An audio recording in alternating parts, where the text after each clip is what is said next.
Assalamualaikum warahmatullahi wabarakatuh.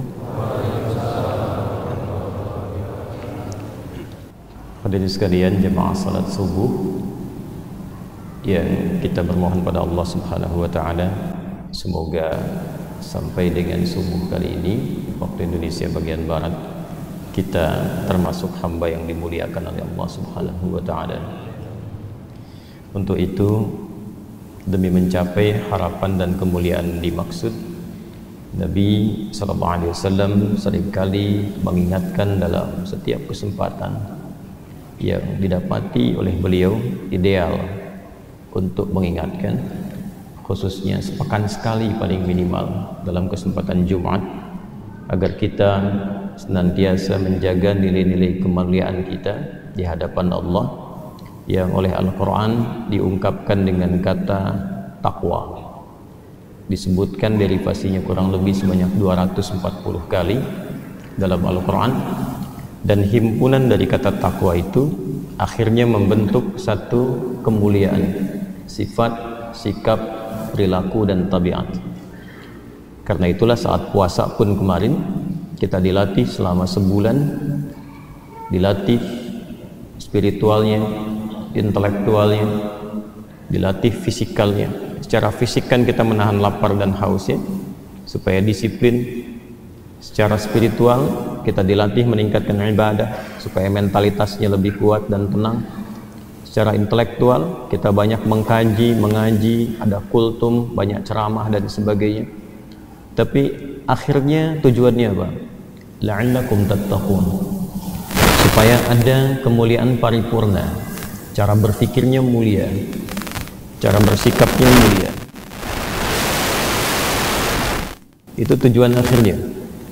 Karena itu orang-orang yang menjadi alumni Ramadan, 3 bagian dari perangkat hidupnya, baik perilakunya, tuturnya, pandangannya sebelumnya, pendengaran sampai ke ujung kaki, itu bisa mengarah pada perilaku yang lebih baik daripada sebelumnya.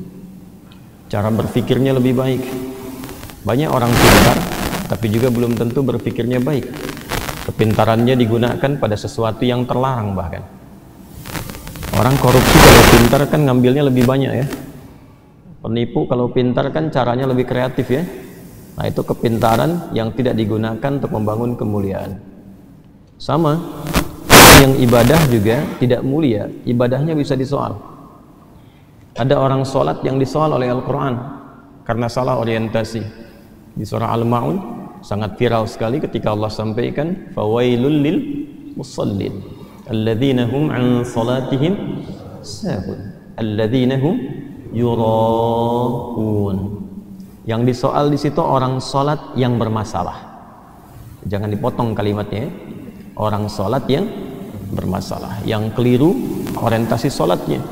Alih-alih dia menunaikan salat untuk membangun konektivitas dengan Allah supaya diperhatikan oleh Allah, tapi dia mencari perhatian selain Allah.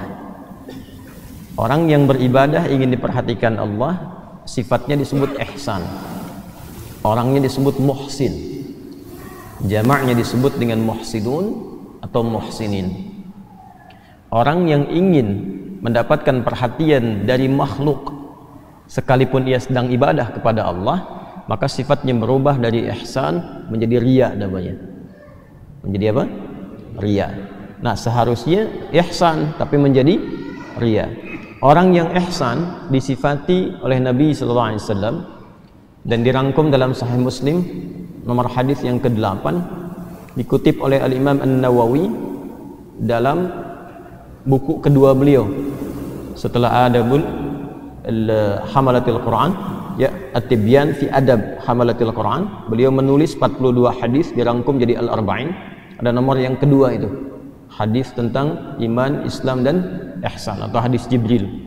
Ketika ditanya mal ihsan, maka beliau menjawab an ta'budallaha ka'annaka tarahu fa in lam takun tarahu fa innahu yarak. Fa innahu yarak. Maka kita beribadah, ya, kita merasa diawasi, dilihat, diperhatikan oleh Allah Subhanahu wa taala. Nah, orang yang menghadirkan pengawasan Allah dalam ibadah namanya berubah jadi muhsin. Jamaknya muhsinin atau muhsinun. Nah, orang muhsin ini sepanjang dia jaga sifat ihsannya sampai dia wafat, salatnya ihsan, infaknya ihsan, baca Qur'annya ihsan, itu oleh Allah dihadiahi saat pulang ke akhirat nanti satu tempat di surga, di tamannya langsung dengan penuh keindahan. Ya, dan ciri khasnya meningkat ibadahnya, jadi mulai senang tahajud, senang istighfar. Dia evaluasi, jangan-jangan ada amal yang dia kerjakan bukan untuk menarik perhatian Allah. Selepas tahajud menjelang subuh dia istighfar di waktu sahar. Itu yang dikumpulkan di Quran surah ke-51 ayat 15 sampai dengan 18. Innal muttaqina fi jannatin wa 'uyun akhidhina ma atahum rabbuhum innahum kanu qabla dhalika muhsinin. Ya, kanu qalilan minal laili ma yahja'un wa bil ashari hum yastaghfirun. Jadi kalau tadi dibuka oleh Ustaz Khunaifi dalam pembukaan tadi tentang alumni Ramadan telah menyelesaikan Ramadan, maka sampai dengan subuh kali ini kita bisa menghadirkan kembali suasana itu untuk memperbaiki diri. Mudah-mudahan kita termasuk yang diterima ibadahnya oleh Allah Subhanahu wa taala. Karena itu saya ingin kembali pada apa yang ingin saya tekankan setiap pekan, setidaknya di waktu Jumat Sayyidul Ayyam. Nabi mengingatkan kita untuk menjaga takwa itu dengan benar sampai wafat. Takwa dengan ihsannya, takwa yang serius. Jangan sampai ketika jamaah kelihatan baik, ketika terpisah kebaikan itu kemudian sirna. Ketika ada orang terlihat baik, tak ada orang ternyata masih berbuat maksiat. Maka diingatkan di Quran surah ketiga Ali Imran di ayat ke-102. Ya ayyuhalladzina amanu taqullaha haqqa tuqatih. Jadi kalau Ramadan kan imannya di depan, takwanya di akhir kan? Coba lihat. Quran surah kedua Al-Baqarah ayat 183. Ya ayyuhalladzina amanu kutiba alaikumus shiyam kama kutiba 'alal ladzina min qablikum la'allakum tattaqun. Iman dulu, puasa, akhirnya takwa. Nah, setelah lulus puasa kita perbaiki, kita tingkatkan, semakin serius, semakin benar, karena dilatih terus. Nah, yang benar, yang serius itu bahasa Arabnya haq.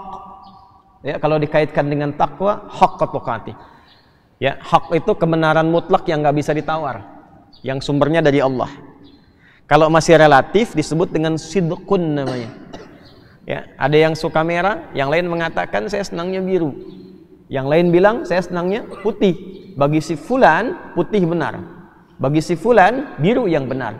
Itu sidqun namanya.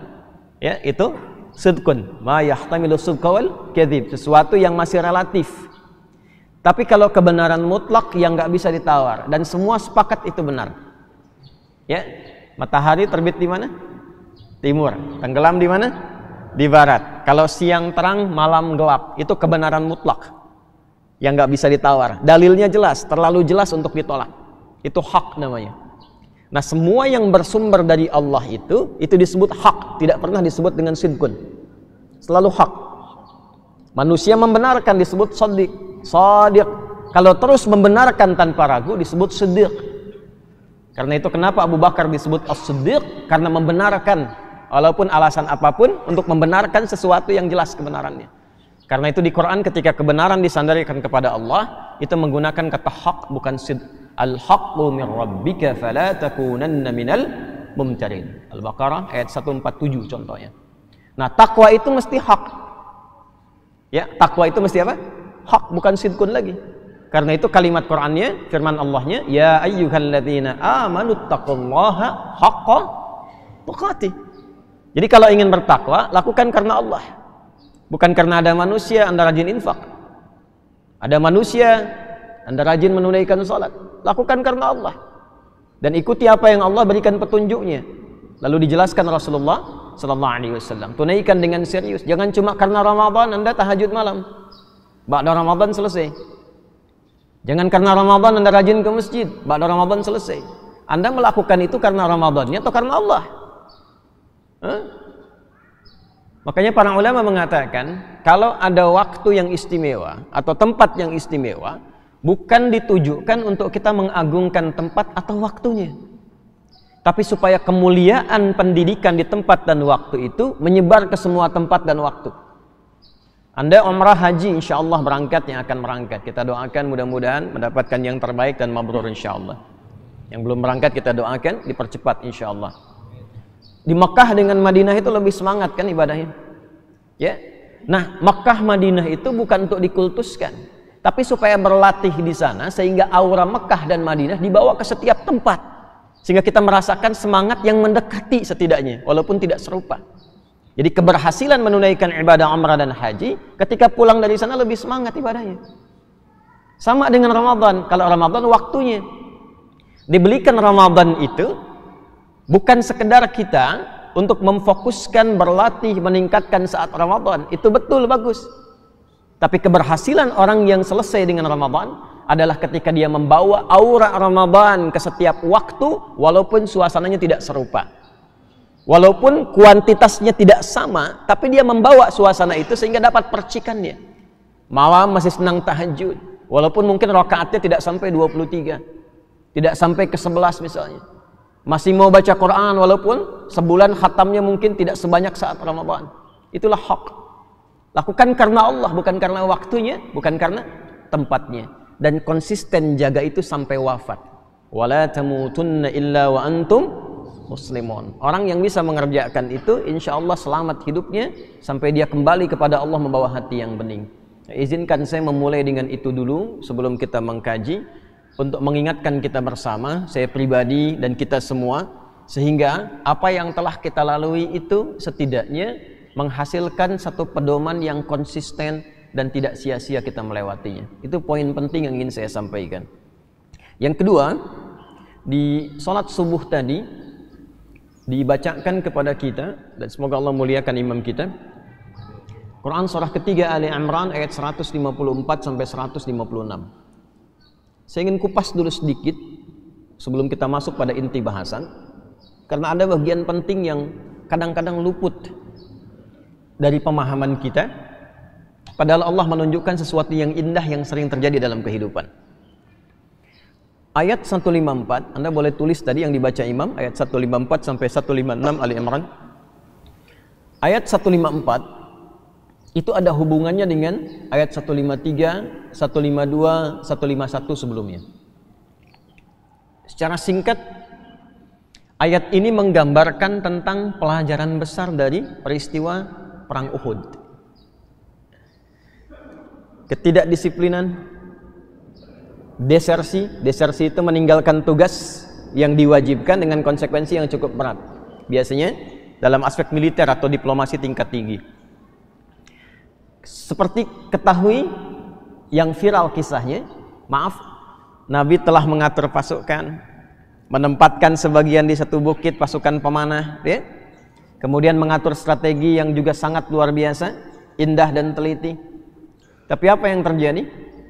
Tiba-tiba di pertengahan sebelum sampai ke Uhud, sebagian dari pasukan yang ikut Nabi ternyata desersi, meninggalkan pasukan Nabi.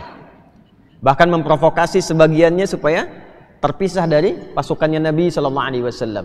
Jadi perang Uhud itu ada yang serius ingin ikut, ya, beribadah dalam konteks agama jihad untuk mempertahankan diri dari serangan, ya, dan sekaligus mempertahankan tanah yang dipijak. Jadi orang Islam itu berjuang membela tempat yang dipijak, membela negara dalam konteks kenegaraan, niatnya tetap lillah. Niatnya tetap apa? Lillah. Jadi kalau ada satu negeri ada orang Islamnya, itu berbahagialah negeri itu, karena pasti terjaga. Karena dalam Islam itu ada doktrin mencintai tempat yang dipijak, doktrin mencintai bangsa negara yang dipijak, dan niatnya itu lillah. Makanya para pejuang kita, ya, ketika negara dalam bahaya keluar berjihad dan niatnya karena Allah, dan terjaga negara itu. Jadi ada yang memang serius untuk ibadah, ada yang kedua hanya ingin melihat dan membuktikan kebenaran yang terjadi di perang Badar.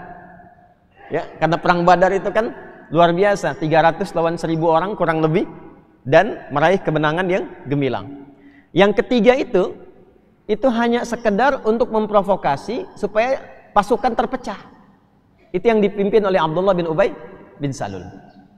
Sehingga sampai di tengah jalan, dari rombongan Nabi itu yang akan berangkat, yang sudah siap-siap dari sekitar 1000 orang melawan 10.000 nantinya, ya.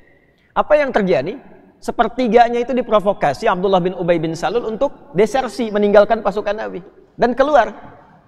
Ya, makanya sebagian goncang, ada yang mengatakan, maaf, ya, wah ini kita kalau habis begini pasukan akan dihabisi, kalah kita, dan Madinah akan diserang lulu lantak. Maka sebagian mengatakan, sudah, kita harus sekarang berkoalisi saja, bergabung minta pertolongan ke kekuatan Yahudi, kan masih ada di Khaybar, masih ada beberapa tempat, masih kuat.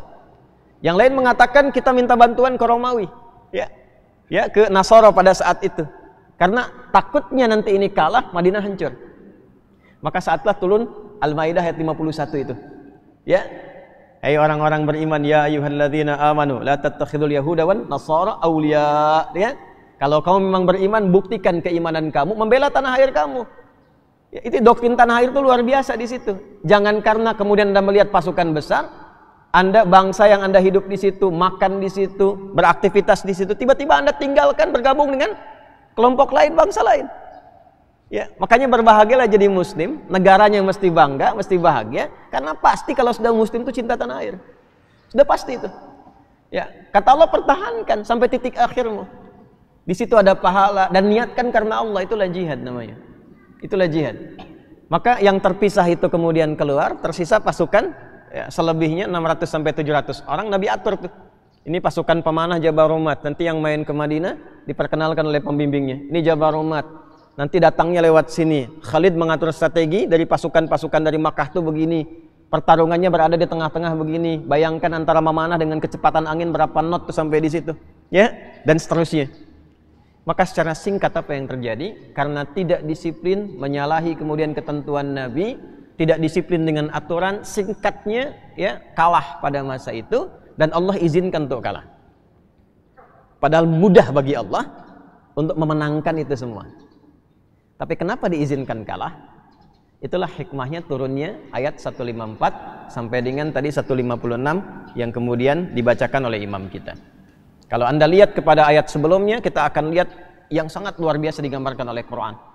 إِذْ تُسْعِدُونَ وَلَا تَلْوُونَ عَلَى أَحَدٍ وَالرَّسُولُ يَدْعُوكُمْ فِي أُخْرَاكُمْ فَأَثَابَكُمْ غَمًّا بِغَمٍّ لِكَيْ لَا تَحْزَنُوا عَلَى مَا فَاتَكُمْ.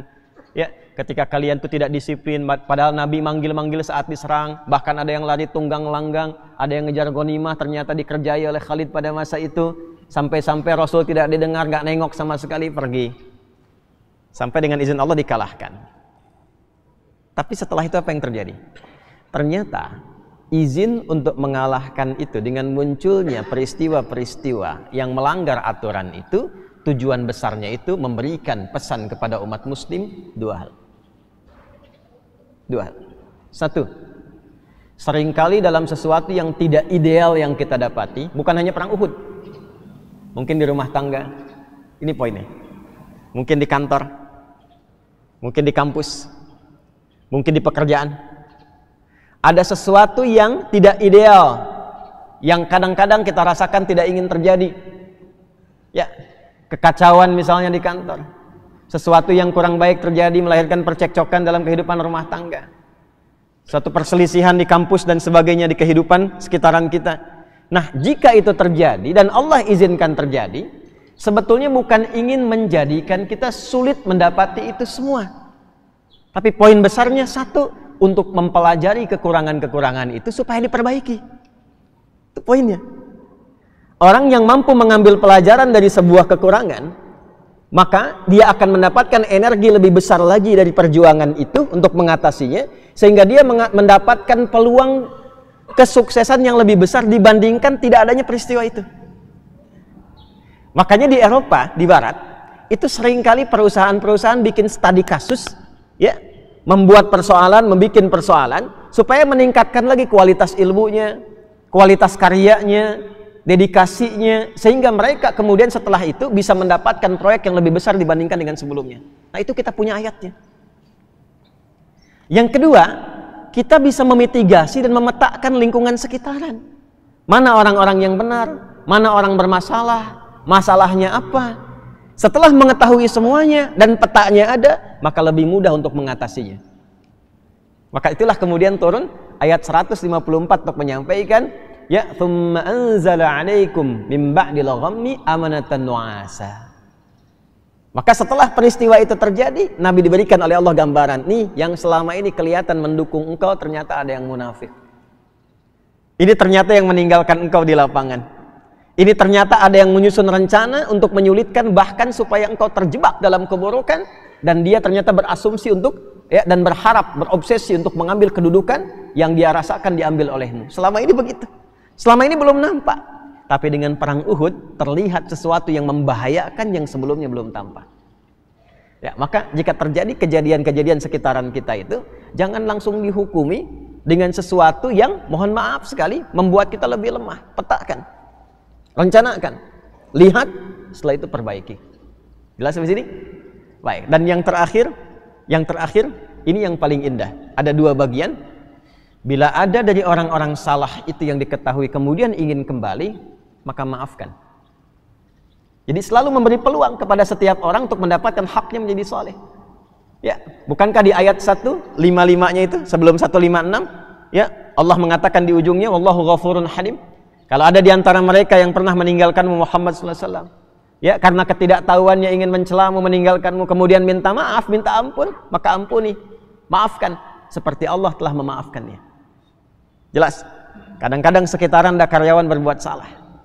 Di rumah tangga ada pasangan berbuat salah, ada anak berbuat salah. Terkadang kesalahan itu tidak diniatkan untuk melakukan salah, tapi karena tidak tahu. Nah, orang yang tidak tahu itu bukan dimarahi. Orang yang tidak tahu itu, mohon maaf, bukan direndahkan, tapi diberikan pengetahuan supaya dia mengerti dan dimaafkan kesalahannya. Jelas sampai sini? Baik. Yang terakhir di ayat 156-nya, dan sekalipun setelah peristiwa itu masih ada yang konsisten dengan keburukannya, dia masih mengejek, masih mengolok-olok, abaikan saja. Karena mencela yang sudah tercela itu hanya buang-buang energi saja. Jelas?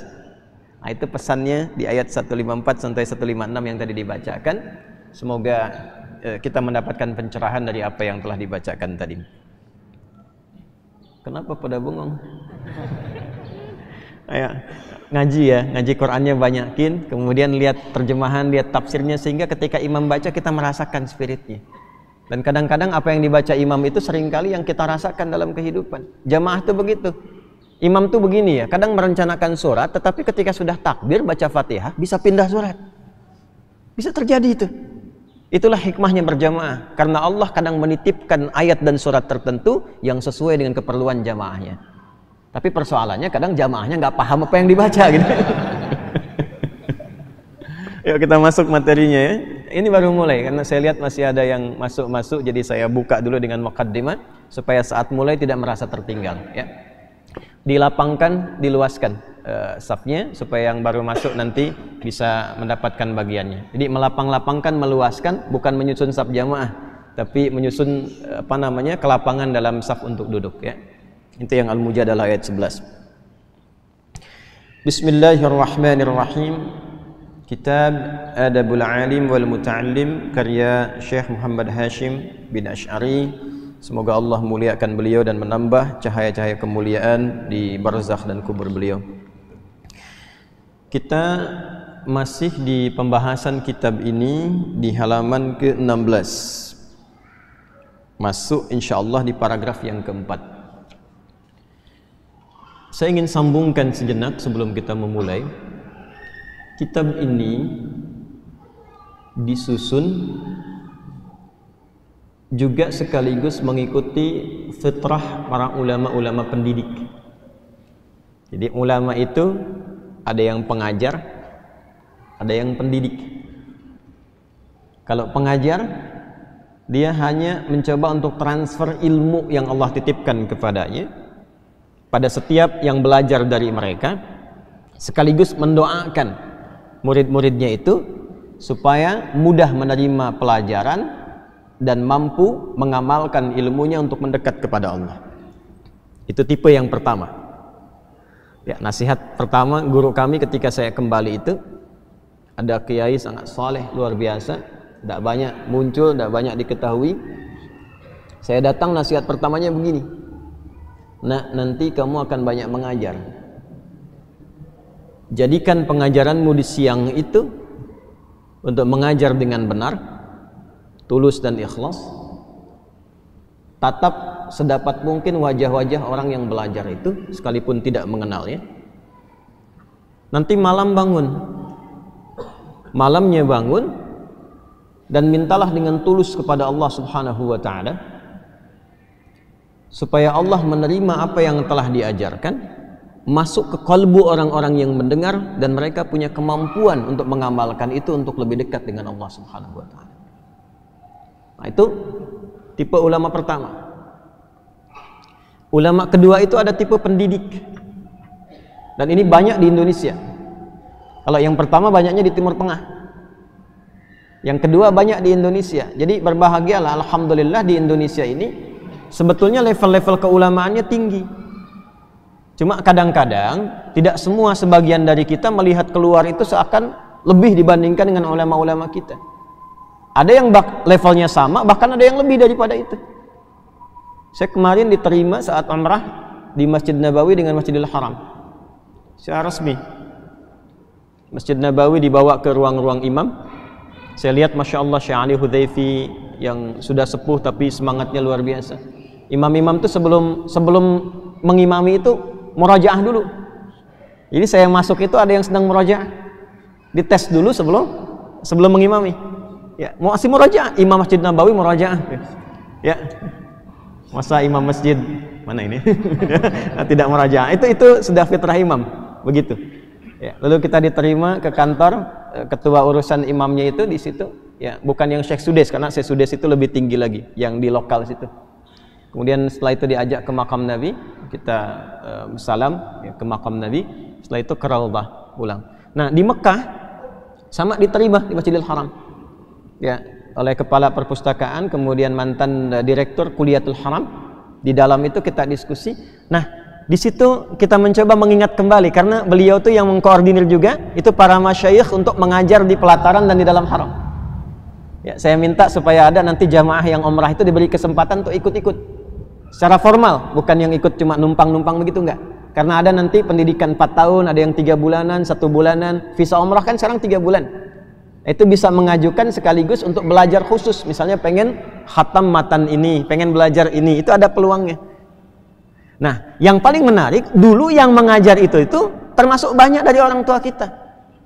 Syekh Yasin Al-Padangi, kan? Syekh Abdus Somad Al-Palimbangi, Syekh Ahmad Khatib Al-Minangkabawi, Syekh Nawawi Al-Bantani. Itu mufti-mufti levelnya itu. Syekh Yasin itu yang terkenal, paling terakhir yang dari Padang, Syekh Yasin Al-Padangi, itu gelarnya Musnid Ad-Dunya. Musnid Ad-Dunya. Orang di dunia yang paling hafal hadis dengan sanadnya. Jadi kalau ngajar hadis itu bukan langsung ke innamal a'malu binniyat, bukan begitu. Ya, saya menerima hadis ini dari guru saya si fulan dari si fulan dari si fulan sampai ke Umar bin Khattab sampai ke Nabi sallallahu alaihi wasallam. Itu saya menerima. Makanya beliau ngajarnya sambil ngasih ijazah. Itu guru kita begitu dulu. Dan sifatnya pendidik, bukan cuma mengajar di sana. Kalau beliau pulang itu, ya, ke Nusantara, ke Indonesia pulang, itu membimbing para ulama-ulama kita di sini untuk menyiapkan generasi lagi supaya ke sana dan dididik di sini. Itulah sebabnya banyak pesantren. Ya. Di kita itu paling banyak pesantren dibandingkan dengan di luar. Mungkin setelah kita nanti ada Yaman juga ada pesantren, di Mesir sebagian karena terinspirasi dari kita. Nah, itu ulama pendidik.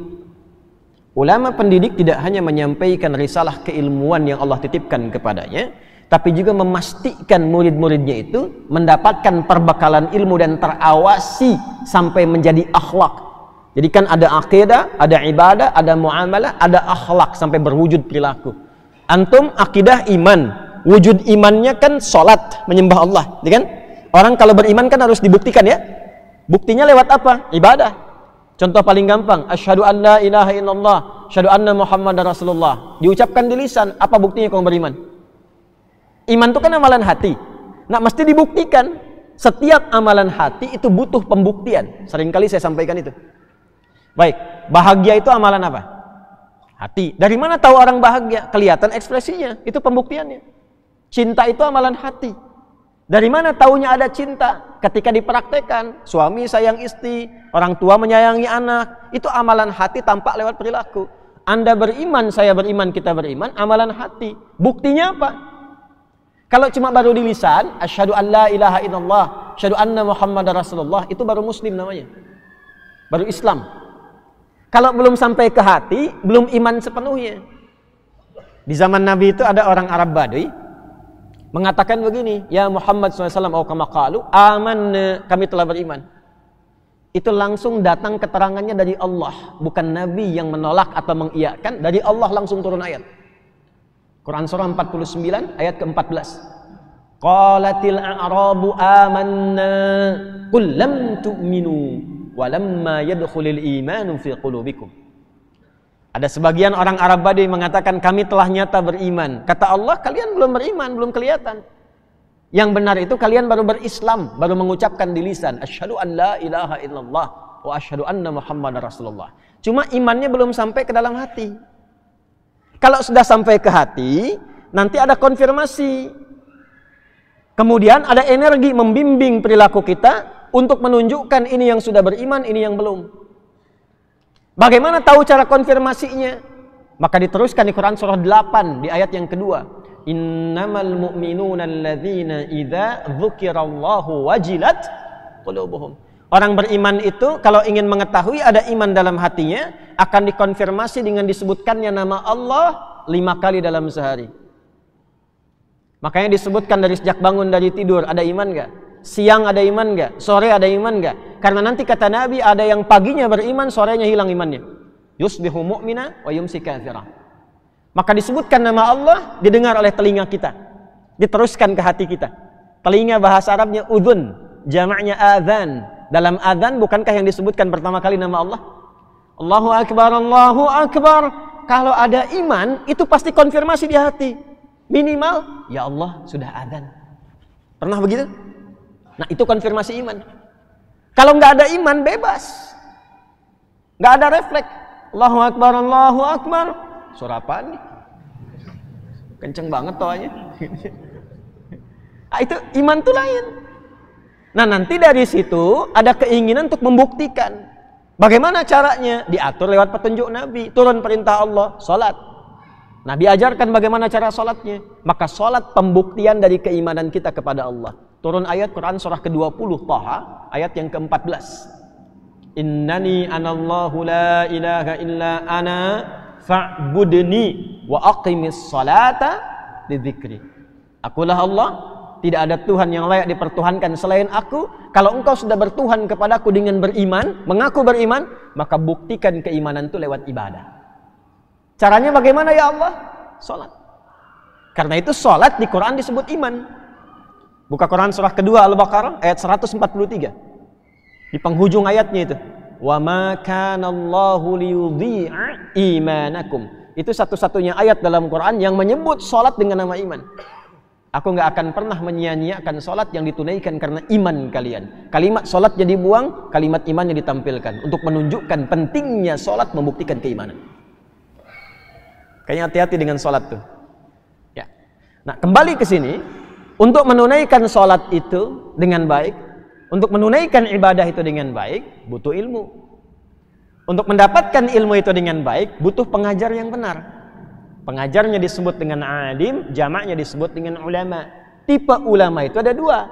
Ada yang sifatnya hanya mengajar dan mendoakan, ada yang sifatnya mendidik, mengajar, mendoakan, dan memastikan pengajaran itu sampai kepada murid sehingga berwujud akhlak. Bukan cuma ibadahnya saja.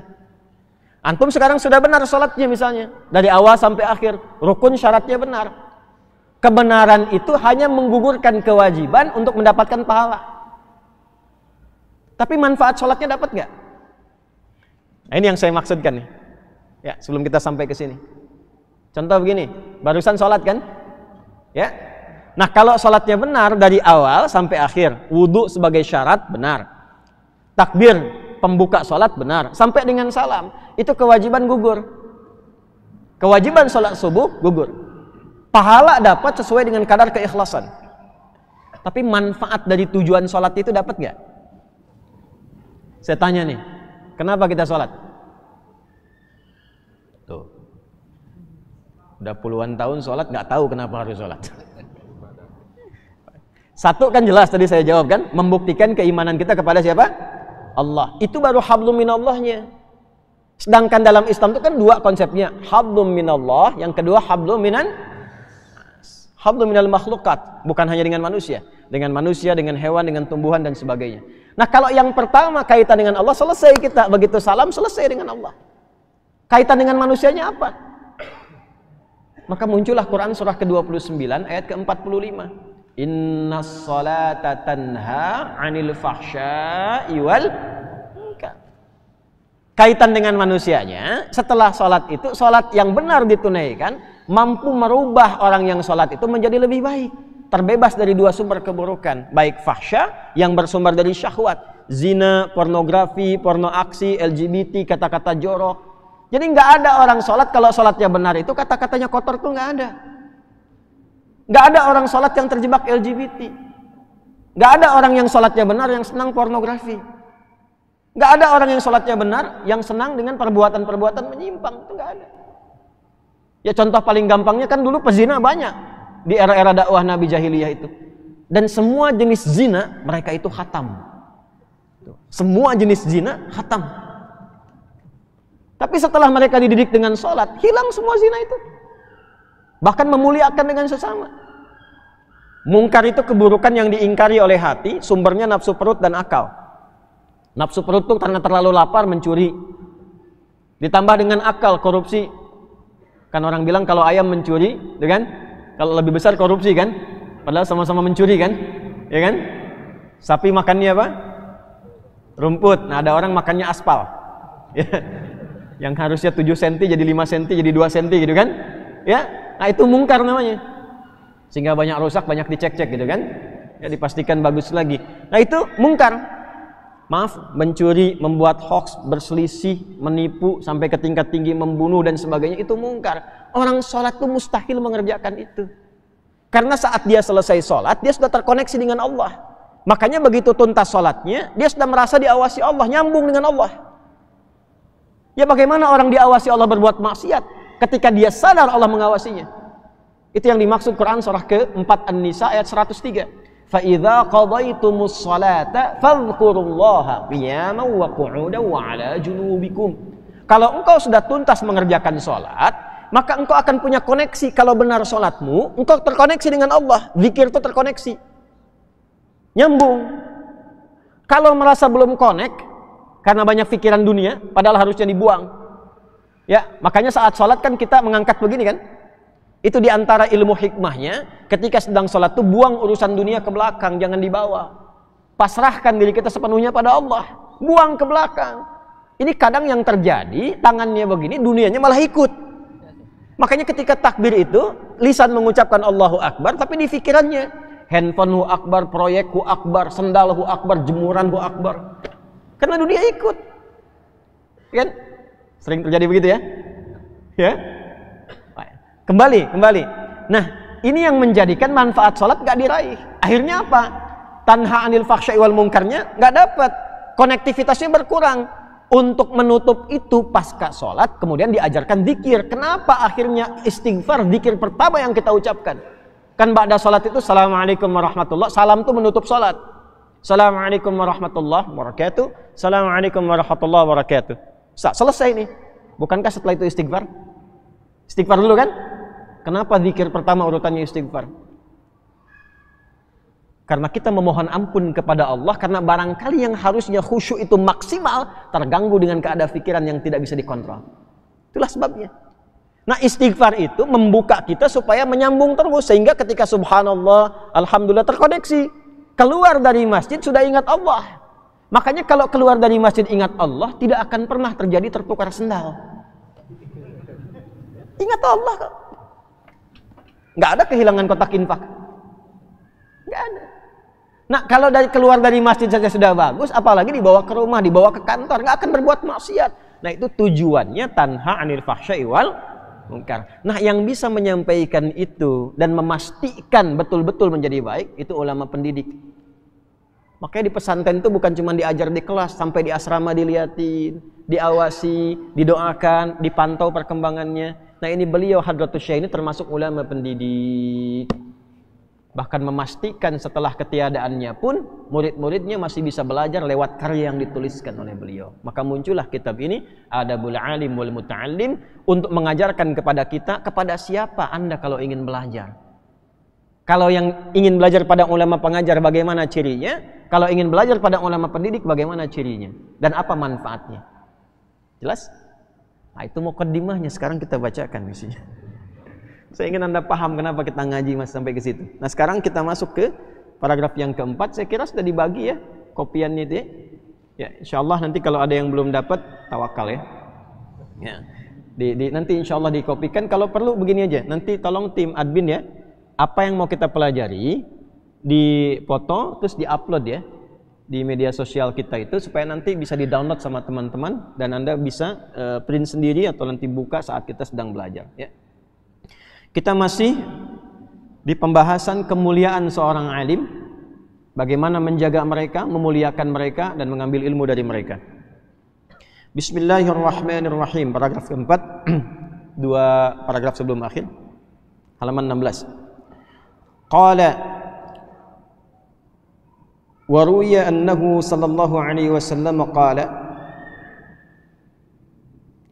dan disampaikan satu berita dan diriwayatkan bahwa Nabi sallallahu alaihi wasallam pernah bersabda, "Man shalla khalfa 'alimin, man shalla khalfa 'alimin, faka'annama shalla khalfa nabiyyin."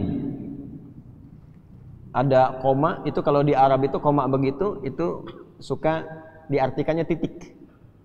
Ya, fasilah itu koma begini itu kadang-kadang jadi jeda baca atau kadang titik. Kalau di hadis itu kalau ada fasilah begitu, kalau kita ngaji hadis ada koma misalnya fasilah, itu harus hati-hati bacanya. Bisa menunjukkan itu cara memahami, bisa menunjukkan riwayatnya sampai situ, selebihnya itu syarah, penjelasan. Anak pesantren insyaallah paham deh. Faman shalla khalfa nabiyyin faqad ghufira lah. Dan sampai sebuah berita, informasi, ini bagus sekali bahasanya, nanti saya terangkan di syarahnya. Waruya, dan diriwayatkan annahu, bahwa sesungguhnya sallallahu alaihi wasallam, Nabi sallallahu alaihi wasallam qala, pernah bersabda, man shalla khalfa alimin, siapapun, tolong diartikan dengan itu saja, siapapun atau siapa saja. Ya kan sering diartikan barang siapa ya. Barang siapa gitu ya. Itu saya sampai sekarang belum menemukan tuh barang punya siapa. Ya, kita artikan siapapun, artinya bisa laki-laki, bisa perempuan, besar, kecil, tua, muda ya. Sepanjang muslim, ingat, sepanjang apa? Muslim. Hadisnya berlaku untuk muslim yang ini ya. Karena masalah ibadah, kalau ibadah kan khusus dengan keyakinannya. Ya. Saudara-saudara sebangsa kita yang Kristen, yang Hindu, yang Buddha kan ada punya pola ibadahnya masing-masing kan? Itu khusus dengan apa? Keyakinannya. Di sini pun kita sedang bicara ibadah khusus dengan keyakinan kita. Jadi jangan dicampur-campur. Nah, kalau ada orang non muslim sholat di belakang imam yang muslim, ikut-ikutan sholat maksudnya, maka tidak berlaku hadis ini. Ya, riwayat ini tidak berlaku. Karena tidak ada iman ketika mengerjakan itu, hanya ingin coba-coba saja. Dan kita doakan mudah-mudahan bisa mendapatkan hidayah. Siapapun yang sholat di belakang alimin, satu orang alim, orang yang benar ilmunya. Jamak dari alim itu ulama. Apa sifat ulama itu? Yang paling penting bukan pintarnya. Ya, ada orang pintar tapi senang maksiat, itu berubah nanti dari alim ke fasik. Ya. Kenal iblis? Tahu iblis gak? Hah? Siapa itu iblis? Tahu setan? Siapa itu? Antum kalau nggak pernah tahu, gimana menghindarinya? Satu saat Ustadz kita siapkan materi fikih setan lah. Kita pahami itu siapa setan tuh. Ada 9 jenis tuh yang harus diwaspadai. Ya, yang paling ujungnya ke atas iblis. Antum mau ke sini, cuman lihat peta misalnya. Ya, tapi di peta itu nggak ditunjukkan di mana lubangnya, di mana jalan yang kurang bagusnya, yang memungkinkan antum terjebak di situ, terpeleset, bisa bahaya. Tapi kalau antum tahu, oh ini yang lubangnya, ini yang rusaknya, antum bisa mengambil celah-celah yang baiknya, sehingga bisa menghindari lubangnya. Itulah sebabnya sahabat Hudzaifah al-Yamani, kalau nanya itu kebalikannya. Sahabat lain tanya surga, beliau tanya neraka. Sahabat lain tanya kemuliaan dunia, beliau tanya keburukannya apa. Sahabat yang lain tanya A, beliau tanya lawannya apa. Tiba-tiba sahabat gerah, kamu ini kok beda sendiri katanya. Aneh kamu ini. Orang pengen ke surga, antum tanya neraka. Ya? Orang tanya yang baik, antum tanya yang jelek. Kata Hudzaifah, jawabnya enteng saja. Beliau tuh orang termasuk orang cerdas. Makanya nanti di era Nabi itu diangkat salah satu sebagai bagian dari pimpinan intelijen yang bisa memetakan dan sebagainya. Sampai tahu orang munafik di era Nabi siapa saja, itu tahu beliau. Ya, Hudzaifah al-Yamani. Kata beliau enteng jawabnya begini. Kalau kita cuma tahu surga, tidak tahu nerakanya, maka kita tidak tahu jalan-jalan yang bisa menjerumuskan kita ke neraka. Justru dengan kenal itu kita bisa menghindarinya. Nah, demikian juga dengan sifat ini. Alim itu apa? Kalau cuma tahu malaikat, menghafal malaikat, paham malaikat, gak kenal dengan iblis, gak tahu setan, gimana menghindarinya? Gimana kita menyadari kalau setan sedang menggoda? Gimana kita bisa mengetahui kalau ini sebetulnya was-was setan yang berbahaya, harus dihindari? Maka di Quran itu lengkap. Innahu lakum aduwwum mubin. Ini musuh yang paling nyata. Godaannya begini, kalau di rumah tangga begini, munculnya seperti ini, gejalanya begini. Kalau di pekerjaan ada begini, mulai dari godaan jabatan, sifat saling menyingkirkan, membawa perempuan atau lawan pasangan, perempuan dengan laki-laki, laki-laki dengan perempuan, itu ada. Cara menghindarinya begini, doanya begini, ada. Sampai berlindungnya seperti ini ada. Kalau nggak pernah dikeluarkan, terjebak di dalamnya, bahaya. Apa dikira di masjid nggak ada setannya? Ada. Dan ingat, yang digoda pertama kali DKM. Ingat itu. Ada setan masjid. Yang digoda DKM pertama kali. Kalau jamaah gampang, hilang satu datang yang lain. Kalau DKM yang digoda, bubar program masjidnya itu. Bubar. Ya. Halo? Enggak, itu penting itu. Ada nanti dari 9 itu 1 menunggangi masjid. Ya. Balik ke sini, siapa itu alim? Jadi jangan dilihat alim itu orang punya ilmu saja. Orang punya ilmu di Quran belum tentu disebut alim, jamaahnya ulama. Surah Fatir, surah 35. Di penghujung ayat 28, paling kanan agak ke bawah sedikit. Innama yakhsyallaha min ibadihil ulama. Alim itu bukan cuma pintar. Tapi kata Allah itu punya sifat khasyah yang tinggi kepada Allah. Khasyah itu di atas khauf biasanya. Kalau khauf standar. Khauf, khasyah itu rasa takut. Rasa takut yang menjadikan kita berhati-hati dalam bersikap. Ada ketakutan, kegelisahan standar namanya khauf. Ustaz sampai jam berapa ya ngajar? Saya khawatirnya sampai jam 7. Saya ada janji nih. Saya belum sarapan, kebetulan nggak puasa hari ini, ya belum tentu ada snack dari DKM, ya kan? Itu khauf. Karena khauf nanti temannya lapar. Khauf tuh temannya lapar di Quran. Ya, ngajinya banyakin. Quran surah kedua Al-Baqarah ayat 155 itu. Walanabluwannakum bisyai'im minal khauf. Setelah itu apa? Wal ju'. Jadi banyak orang gelisah itu karena lapar. Baik itu secara tunggal, personal, ataupun komunal. Makanya kehidupan berbangsa bernegara pun harus memastikan rakyat jangan lapar. Kalau banyak yang lapar, gelisah, maksiat banyak. Banyak. Maka beruntung banyak ulama yang menenangkan. Karena itu ibadah dengan ulama itu didahulukan sebelum rasa lapar. Di surat Al-Quraisy. Li'ilafi Quraisy ilafihim rihlatasy syita'i was-shayf falya'budu rabb hadzal bait alladzi at'amahum min ju', stabilitas ekonomi. Ini kalau banyak yang lapar dan nggak ditenangkan oleh para ulama, gejolak. Gitu. Nah, khauf temannya lapar. Ya itu khauf. Ibu khawatir kok anak biasa jam 7 pulang, jam 7:15 belum pulang, itu khauf. Ya. Ibu khawatir akhir bulan, ya, mau ke awal-awal suami belum kasih tanda-tanda, ya, misalnya bulanan, itu khauf.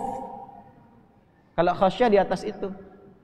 Sedang enak-enak begini, tiba-tiba ada suara singa di luar. Hah? Suara apa sih? Buka di jendela, singa udah begini. Kira-kira ketika dalam suasana itu apa yang antum lakukan? Lari. Larinya karena takut kan? Itu khasyah namanya. Maka sikapnya beda antara khauf dengan khasyah. Khauf masih agak tenang, masih berpikir. Ini kalau khasyah itu sudah ketakutan yang terdalam sehingga memberikan respon yang tidak biasa. Nah, ada khasyah yang ditarik dalam pengertian positif. Ada orang-orang yang begitu takut kepada Allah. Takut kalau bicara Allah nggak ridha dengan pembicaraannya. Takut kalau berpikir Allah tidak ridha dengan pikirannya. Sehingga dia memastikan semua pikiran, pembicaraannya, sikap dan sifatnya sesuai dengan ketentuan-ketentuan Allah. Karena rasa takutnya kepadanya sebagai penghambaan kepada Allah. Nah, itulah sifat pertama yang dilekatkan kepada para ulama. Bukan hanya ilmunya, tapi khasyah. Sehingga ketika mengajar pun bukan sekedar mengajar. Dia takut kalau menyampaikan materi yang tidak Allah sukai, tidak Nabi ridhai. Ibnul Qayyim Al-Jauziyah, itu ada kawan saya dari Al-Azhar, Masya Allah alim beliau, khasyah, luar biasa. Ngobrol, halus sekali. Keluar lisannya nasihat, tapi halus memberikan informasi. Sampai saya diam, menitikkan air mata. Satu kali beliau kisahkan Ibnul Qayyim Al-Jauziyah mengajar, dan jamaahnya banyak. Tiba-tiba beliau termenung dan menangis berdoa kepada Allah. Ya Allah, aku khawatir dengan banyaknya jamaah yang belajar itu, najjaw atau kama qala yaumal qiyamati wa lam anjah. Aku khawatir mereka yang sukses, mereka yang benar, mereka yang selamat, mereka yang berubah, aku yang tidak lolos, aku yang gagal. Maka mohon ya Allah, sekalipun dengan kegagalan dan kesalahanku aku mesti dihukum dan diazab, jangan azab aku di hadapan murid-muridku yang belajar. Karena aku khawatir justru azab itu yang mengantarkan mereka pada keselamatan, sedangkan aku tidak selamat. Jadi antum jangan kira jadi ulama itu begitu mudah, tidak. Godaannya banyak. Siapa yang memastikan niatnya benar untuk mengajar? Siapa yang tahu dia ingin mendapatkan perhatian saja, dunia saja,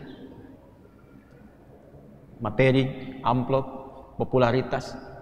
Kadang-kadang berselisih karena ada atau tidak adanya jamaah, sepi atau ramainya jamaah. Siapa yang tahu? Fitnahnya besar ya akhi, fitnahnya besar. Nah, itu yang menjaga itu semua sifat khasyah. Ada seorang berlimul yang khasyah, yang alim. Itu khasyah itu bukan hanya dalam sholat, yang ketika sholat khusyuk bacaannya, sujudnya lama, menikmati, bukan itu saja. Ada khasyah dalam mengajar. Ini kisahnya seorang alim, muridnya banyak. Tiba-tiba ada guru lain yang mengajarnya lebih enak, lebih bagus dalam menerangkan. Sebagian pindah. Ternyata semakin pindah, tersisa cuma 1-2 orang. Allahu Akbar. Itu dari yang jemaahnya banyak, kita bilang ratusan misalnya, tersisa 1-2 orang. Cara mengajarnya tidak berubah. Keseriusannya, kesungguhannya, perhatiannya, nggak berubah sama sekali. Ada temannya yang lihat, ditanya, antum kok ngajar 100 dengan ngajar 1-2 orang, semangatnya tetap sama. Bukankah bisa santai aja cuma 1-2 orang? Apa jawab beliau? Karena aku ini mengajar karena Allah, bukan karena jamaahnya. Ini amanah yang Allah titipkan kepadaku. Aku nggak peduli berapa yang datang, terserah Allah sampaikan berapa kepadaku. Tapi ketika Allah yang amanahkan, mau berapapun jumlahnya, maka aku merasa ketika mengajar sedang diperhatikan oleh Allah Subhanahu wa Ta'ala. Seorang penghafal Quran, sholat Ramadan, di samping seorang tua sepuh. Yang satu penghafal Quran, yang satu belum hafal. Imamnya bacaannya panjang. Rakaat pertama Al-Baqarah hatam. Tarawih. Ya. Jadi begitu rakaat kedua ada goyang-goyang kakinya tuh. Begitu salam, jeda sebentar, iseng nanya. Yang kakek santai aja, diem, tenang. Ya kan? Tanya. Kek, kenapa kakek bisa begitu tenang sholat? Sedangkan saya yang hafal Quran aja udah goyang-goyang.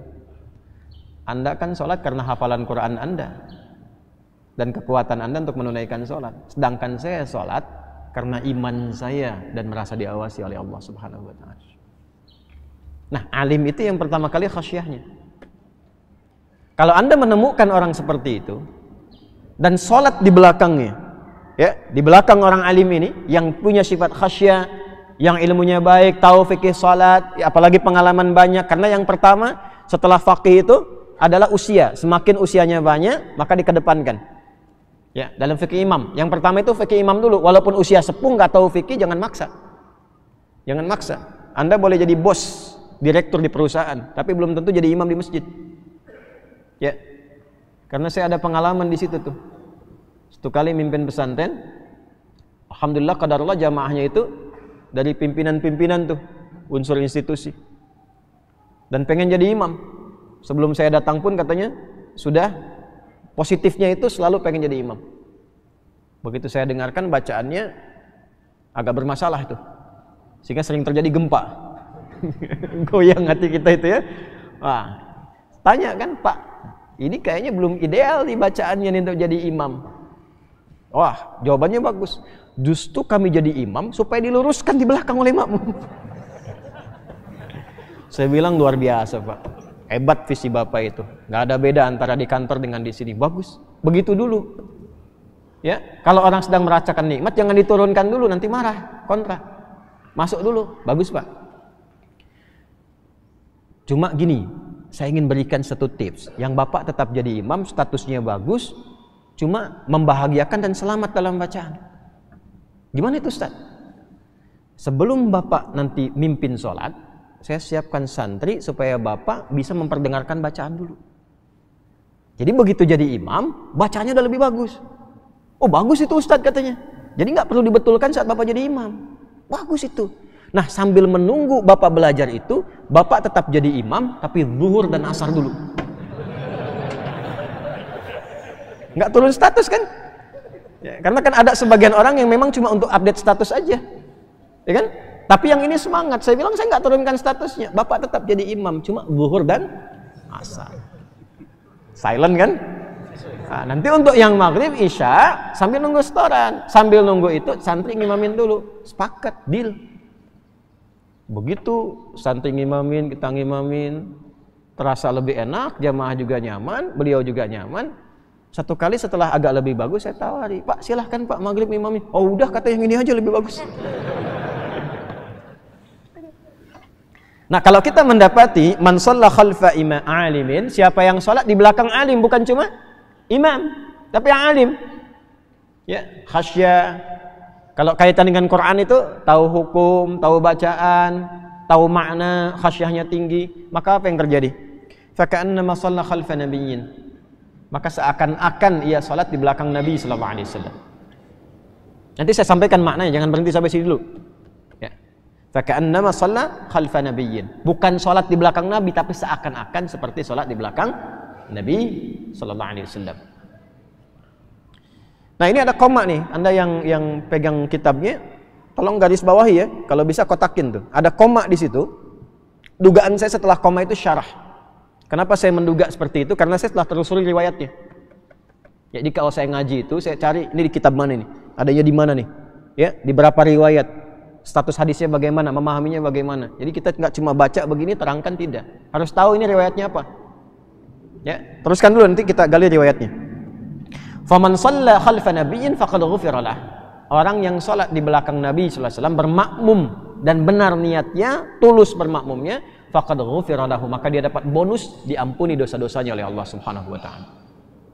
Siapapun yang sholat di belakang seorang alim yang khasyah kepada Allah, maka seakan-akan seperti halnya ia sholat di belakang Nabi sallallahu alaihi wasallam. Siapapun yang sholat di belakang Nabi sallallahu alaihi wasallam, maka berpotensi diampuni seluruh dosa-dosanya. Jangan potong sampai sini videonya. Kita selesaikan dulu. Kalau orang khatam belajar hadis, setidaknya memperbanyak referensi-referensi kitab hadis, ini sudah pasti tahu. Sudah pasti tahu nih. Ini hadisnya pasti bermasalah. Artinya dari sanad, bukan dari makna. Ya. Nah, saya telusuri ini, kemudian kita temukan, cuma saya memang belum mencatat tadi itu. Jadi saya kumpulkan di apa? Jihaz itu apa? Perangkat handphone. Tadinya saya mau menulis, cuma tadi saya agak sedikit tidur jadi mengerjakan yang lain dulu. Kemudian nggak sempat saya tuliskan seperti yang kemarin saya sempat tulis, copy kan. Ini masih saya simpan di handphone. Nanti insya Allah di pertemuan berikutnya saya tuliskan supaya Anda nggak dapat bagiannya. Saya terangkan riwayatnya dari mana ini. Anda berikan keterangan di situ. Bismillahirrahmanirrahim. Ya. Bismillahirrahmanirrahim. Pertama, ini kita lengkapi dulu. Ya. Ini kemungkinan riwayat-riwayat yang sampai secara talaqi terdengar, bercampur dengan syarah dituliskan oleh beliau, tapi beliau pun saya yakin paham, mengerti. Cuma diteruskan kepada kita untuk menjadi informasi. Pertama, man shalla khalfa alimin taqiyyin. Nah, ada tambahan itu. Ya, di sini nggak disebutkan, ya. Makanya tadi saya katakan di awal kemungkinan bercampur dengan apa? Syarah. Man shalla khalfa alimin taqiyyin. Ya. Siapapun yang sholat di belakang alim. Alim itu bentuk tunggal dari ulama. Ulama itu jamaknya. Ya. Siapapun yang sholat di belakang seorang alim, imamnya alim taqiyyin, yang bertakwa. Makanya saya sebut khasyah tadi. Jadi bukan sekedar alim, alim yang bertakwa. Ya, tambahkan di situ. Man shalla khalfa alimin taqiyyin faka'annama shalla khalfa nabiyyin. Maka seakan-akan ia salat di belakang Nabi sallallahu alaihi wasallam. Teruskan. Awradahu bihadzal lafzi. Riwayat ini bisa ditemukan dengan lafaz yang sama. Ya. Jadi kalau hadis itu kan bisa diriwayatkan dengan lafadznya, bisa dengan maknanya, walaupun lafadznya nggak sama. Nah, lafadz yang seperti tadi dan senafas dengan ini bisa ditemukan di satu kitabnya Al-Mabsut. Saya sudah lihat ini. Ya, Al-Mabsut itu di fikih Hanafi. Di kitab Al-Mabsut karya As-Sarkhasi, Al-Imam As-Sarkhasi, juz 1 halaman 42. Ini kan nggak disebutkan sini. Ya, nggak disebutkan. Satu di kitab Al-Mabsut karya Al-Imam As-Sarkhasi fikih Hanafi, juz 1 halaman 42. Sudah? Kedua, Imam Al-Marghinani. Imam Al-Marghinani dalam kitabnya Al-Hidayah, juz 1 halaman 57. Juz 1 halaman 57. Nah, ini ngaji. Kita sedang ngaji ya. Kalau anda sedang ngaji detail mungkin ya tidak disebutkan selesai. Tapi anda nggak tahu ini hadis apa bukan. Ya? Tiga, di kitab Bada'i'us Sana'i karangan Imam Al-Kasani, juz 1 halaman 158. Juz 1 halaman 158. Wa ghairuhum hakadha biduni sanadin wala azmin ila ahadin minal mukharrijin. Nah, cuma sayangnya di kitab-kitab tiga yang disebutkan tadi dan selainnya itu tidak disebutkan referensinya, siapa yang keluarkan, sanadnya sampai ke Nabi. Cuma kalimat aja. Ya. Jadi informasi yang terus bersambung secara lisan. Kalau dulu kan jarang ngajinya bisa nulis-nulis gitu ya. Dulu orang ngaji itu dengan talaqi, lalu dikuatkan dengan tulisan. Nah, ini riwayat ini termasuk riwayat yang tersambungkan dari lisan ke lisan, tapi nggak bisa dilacak sanadnya siapa sampai ke Nabi. Nggak ditemukan sanad. Sedangkan dalam hadis itu ketat ketentuannya, mesti ada sanad. Sanad itu transmisi jalur orang-orang yang menerima sampai ke Nabi untuk menunjukkan kebenaran di risalah Islam, bukan di karang-karang. Kalau nggak ada sanad, berarti semua orang bisa kreasi. Ya. Sudah ada mazhab Syafi'i, mazhab Hambali, mazhab Maliki, mazhab Hanafi, ntar bikin mazhab Uwah nanti. Salah. Ya. Mazhab apa? Ya. Tidak usah aneh-aneh lah, ya. Nah, makanya kata Imam Muslim, antum kalau ngaji Sahih Muslim, itu syarah Imam Nawawi itu ada 9 jilid. Buka jilid pertama. Sejak muqaddimah itu langsung dibuka dengan babul isnadi minad din. Lalu dibuka dengan perkataan Alim Ibnu Sirin rahimahullah taala. Ya. Bab pembelajaran ilmu dalam Islam semuanya bersanad dan termasuk bagian dari agama. Laulal isnadu laqala an-nasu ma yasha'u aw kama qala. Kalau nggak ada sanad itu nanti agama nggak terjaga. Semua orang kreatif seperti apa yang dia inginkan. Gitu. Dari mana antum tahunya kalau sholat itu 2 rakaat subuh? Caranya begitu. Karena kita punya pengajaran bersambung sampai ke atas. Itu yang menjaga agama. Sehingga dibuktikan agama ini benar. Islam itu benar. Kalau nggak ada itu nanti sholatnya macam-macam. Yang di Bekasi pakai bahasa Betawi takbirnya. Ali-ali Allahu Akbar dia bilang Tuhan dua gede. Ntar ke Bandung Allah anu ageng. Ini menunjukkan kreasi manusia. Jadi kalau caranya itu sudah beragam, di Padang pakai bahasa Padang, di Bali pakai bahasa Bali, di Jawa pakai bahasa Jawa, ini menunjukkan itu kreasi manusia. Islam itu karena semua pakem ilmunya tersambung, ya, dan kita temukan semua caranya sama. Yang di Arab dan selain Arab takbirnya sama Allahu Akbar. Awal sampai akhirnya doa-doanya sama semua. Caranya sama, nggak ada yang beda. Ini menunjukkan itu bukan kreasi manusia. Dan dahsyatnya mudah bisa melakukan itu. Kita kan nggak bicara bahasa Arab pada umumnya, tapi kok bisa kalau sholat itu bahasa Arab semua? Kok bisa? Nah, ini menunjukkan kebenaran dari agama itu. Paham di sini? Nah, maka mesti ada sanad. Nah, hadis yang tadi disampaikan yang diklaim disebut sebagai hadis itu sanadnya tidak ditemukan. Maka bagaimana ulama mengomentari? Kita nggak usah komentar karena kita bukan ulama. Yang komentar harus pakarnya. Kalau pakar itu komen, kita dengar, kita pahami. Ya, yang bukan pakar nggak usah komen. Sekarang itu banyak yang nggak ngerti masalah pada komen. Yang paling bahaya masalah punya orang dikomenin orang lain sehingga muncul masalah baru. Yang paling repot sedang punya masalah bukan diselesaikan malah bikin status di komen. Itu yang banyak terjadi sekarang. Ya. Maka apa kata para pakar? Wal haditsu bihadzal lafzi la yujadu fi syai'in min kutubil hadits.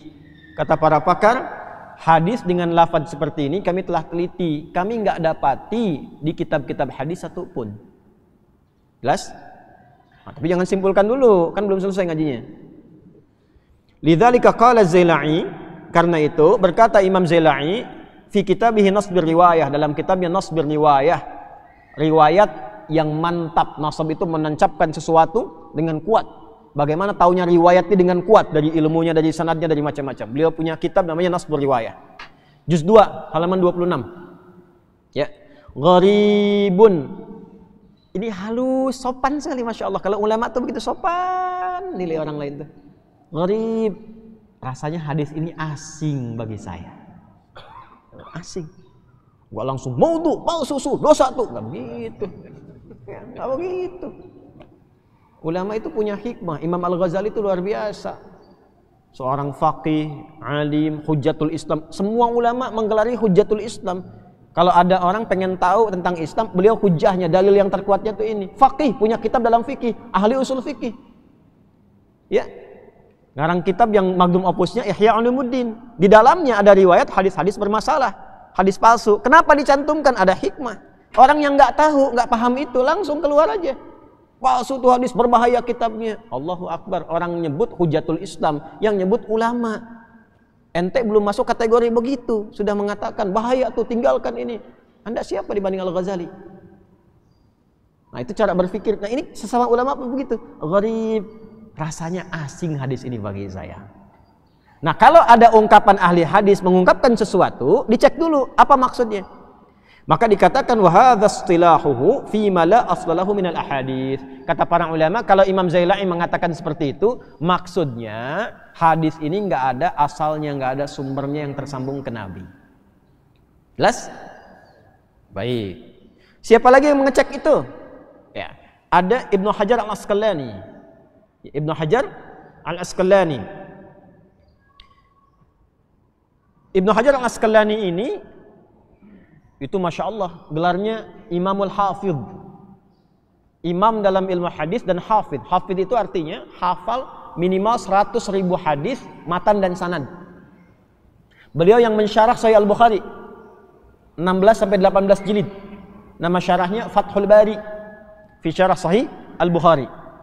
Dan Syekh Muhammad Hashim bin Asy'ari mengumpulkan 19 kitabnya, dimiripkan judulnya dengan itu.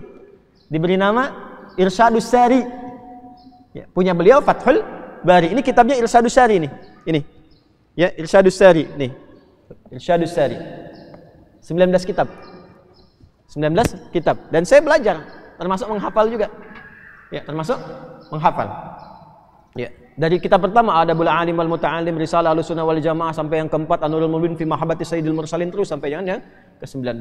Nah, ini beliau punya kitab. Ibnu Hajar Al-Asqalani ini di antara kitabnya yang banyak sekali, beliau menulis 353 kitab.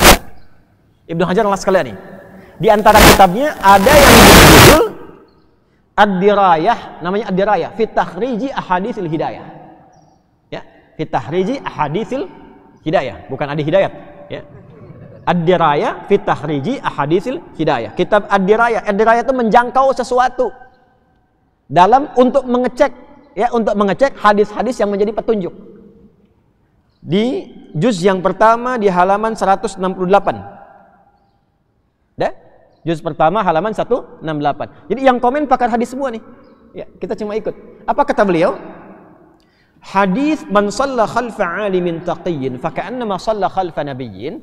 Hadis tentang siapapun yang salat di belakang seorang alim yang bertakwa, seakan-akan salat di belakang seorang nabi, apa salat di belakang Nabi sallallahu alaihi wasallam, lam ajiduhu, saya sudah ngecek tapi saya nggak temukan. Maksudnya saya nggak mendapati itu hadis, ya. Nah, sekarang dengan lafaz ini tidak ditemukan nih hadis. Sanadnya nggak ketemu. Maka kenapa muncul di sini? Apa dugaannya? Tuh lihat para ulama. Mereka tidak langsung menghukumi jangan amalkan, jangan dengarkan, tidak. Tapi dicari lagi, ada enggak riwayat yang senafas maknanya dengan ini, sehingga disimpulkan jangan-jangan hadisnya yang ini itu sebetulnya syarahnya. Atau kalimat maknanya karena hadis boleh diriwayatkan dengan makna. Tuh. Karena itu kita temukan nanti di satu yang sama itu bisa beda lafadznya tapi intinya sama karena hadis boleh diriwayatkan dengan apa? Makna. Lihat, pernah dengar hadis ini enggak? Buniyal Islamu ala khamsin. Islam itu disusun dengan 5 dasar. Pernah dengar? Syahadatin alla ilaha illallah. Pertama syahadat. Syahadu an la ilaha illallah wa syahadu anna Muhammadan Rasulullah. Kedua, tuqimas iqamatis shalah, salat. Ketiga, itaiz zakah. Zakat dulu. Keempat apa? Puasa ya. Nah, di hadis Al-Bukhari haji dulu. Haji, kelima baru puasa. Nanti ada hadis lain yang keempat puasa, kelima haji. Ya, walaupun beda di urutan tapi sama di makna. Kenapa? Karena hadis boleh diriwayatkan dengan makna. Yang penting secara sanad dia dipastikan bersumber dari Nabi. Orangnya tidak bermasalah. Itu bedanya dengan Quran. Kalau Quran harus dengan lafadznya. Makanya Quran dihafal, hadis itu tidak banyak orang bisa hafal dengan lafadz. Karena bisa banyak lafadznya, walaupun maknanya sama. Ya, gini. Insya Allah hari Senin saya akan ke Bandung dan ada acara khusus di malam harinya yang memang undangan terbatas. Dah, saya sampaikan begini ya. Ini kan banyak nih, ya. Ada ribuan orang mungkin di sini. Keluar dari sini, coba Anda sampaikan lagi informasi dari saya tadi sesuai lafaz saya. Jangan cek YouTube. Pokoknya Anda langsung sampaikan. Kira-kira bisa nggak? Pertanyaan saya, lafaznya akan sama nggak? Tapi maknanya sama nggak? Kata Ustadz Adi.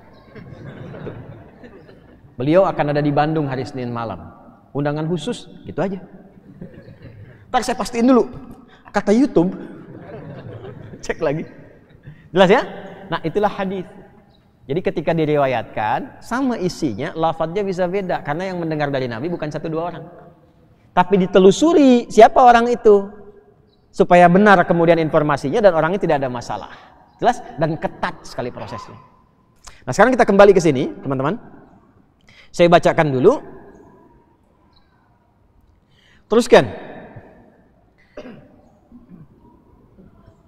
Qauluhu hadzal hadits gharibun laisa fi kutubil hadits. Maka disampaikan bahwa yang selafad dengan ini tidak akan ditemukan di kitab-kitab hadis, asing, ya, asing.